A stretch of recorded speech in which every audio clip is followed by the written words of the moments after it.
Okay, let's dive right in. Today, we're talking about something more than just sleep hygiene. We're going to talk about how to build a simple, effective bridge that carries you from the stress of your day to a night of really deep restorative sleep.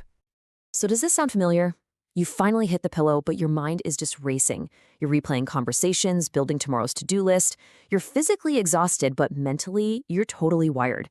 Trust me, you are not alone. This is what happens when we jump straight from the chaos of our day into bed with zero transition time. And that's exactly what a wind down routine is. It's that dedicated period that signals to your mind and your body, hey, the day is officially over. It's the bridge that lets you intentionally shift gears from that active, always-on mode to a calm, relaxed state that's actually ready for recovery. So here's our game plan. First, we'll look at why our modern lives kind of sabotage our sleep. Then we'll get into the science of why winding down is so important. After that, we'll map out a simple blueprint, help you build your own perfect routine, and finally, talk about how to make it actually stick. Let's start with the big problem. I mean, our culture is all about being always on, right? We go from working late to scrolling on our phones to watching some intense TV show, and we completely erase that natural transition period our bodies desperately need to prepare for sleep. Just think about your own evening for a second. It's probably filled with at least one of these, right? That last-minute email check that just gets your work stress going again. The endless social media scroll that's literally designed to keep you hooked. A dramatic show that puts your emotions on a roller coaster. None of these things are relaxing. They keep our brains stimulated and our bodies on high alert, basically yelling at our system, don't you dare fall asleep yet. So why does this matter so much? Let's get into the science and see the biological battle that's happening inside you when you don't wind down properly. It's literally a tug of war going on inside your body every single night. Okay, so you've got two sides to your nervous system. During the day, we're all about the fight or flight system. It keeps us alert, active, and ready to go. But to actually sleep and recover, we need to activate the rest and digest system. If we don't, we just stay stuck in that on state.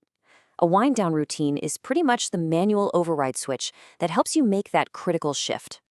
And it's not just your nervous system, it's your hormones too. All that stress and bright light from screens keeps cortisol, the wired hormone, way too high at night. And that, in turn, actively suppresses melatonin, the sleepy hormone, that your brain needs to get the signal that it's bedtime. You're literally creating a biological traffic jam that's preventing sleep. Okay, so how do we fix this? Let's get practical.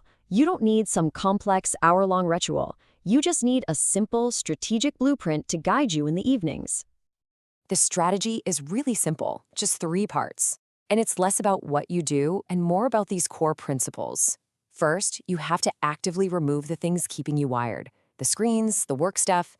Then, you proactively add in signals that tell your body it's time to chill out. Think warmth, dim light, calm. And the final piece, which is honestly the most important, is consistency. This is how you train your brain to recognize the pattern and make sleep an automatic thing. And now for the fun part, building your own routine. Think of these next slides as your personal toolkit, like a menu of options.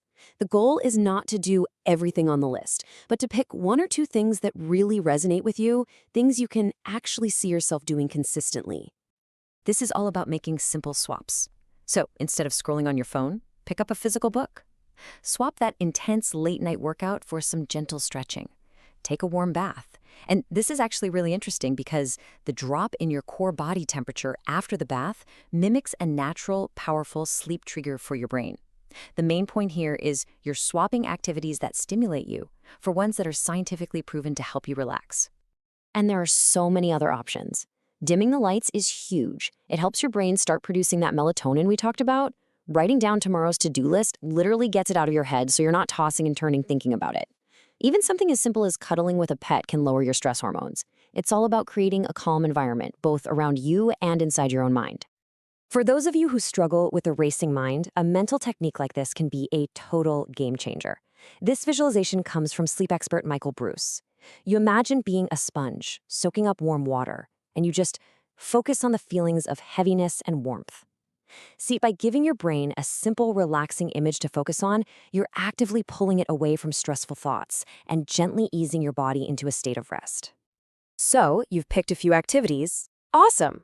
How do you make sure this new routine actually becomes a habit? That's our final section. Because remember, the real power here comes from consistency, not from having a perfect routine every single night. And look, this doesn't have to be some huge time commitment. We're not talking about a 2-hour monastic ritual here. Just starting with 30 to 60 minutes before your planned bedtime is more than enough to start seeing real benefits. That's achievable for pretty much anyone.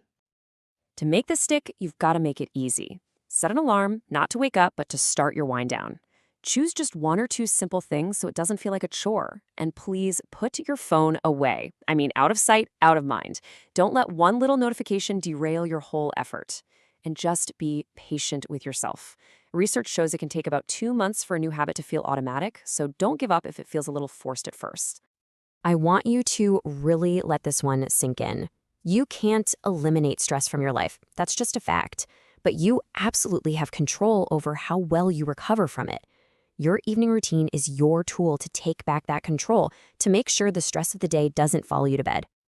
So I'll leave you with this question. It doesn't have to be perfect. It doesn't have to be complicated.